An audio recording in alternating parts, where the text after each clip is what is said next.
Laporan luar negara, sekurang-kurangnya 11 orang disahkan maut dalam kejadian tanah runtuh susulan hujan lebat di Jawa Tengah Indonesia. Insiden yang berlaku pada Khamis di Bandar Cilacap itu menimbus lebih 12 buah rumah di kampung Cibunying.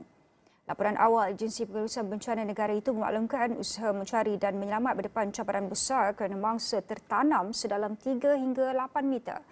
Jurucakap agensi berkenaan Abdul Muhari memberitahu 11 mangsa ditemukan setakat ini dengan 3 mayat dikeluarkan pada Jumaat dan 8 lagi semalam. Manakala seramai 12 mangsa masih belum dijumpai. Musim hujan di Indonesia bermula September dan dijangka berlarutan sehingga April menurut agensi cuaca negara itu, sekaligus meningkatkan risiko banjir dan hujan ekstrim. Pada Januari lalu, satu lagi insiden tanah runtuh akibat hujan berterusan di Pekalongan, Jawa Tengah meragut sekurang-kurangnya 25 nyawa.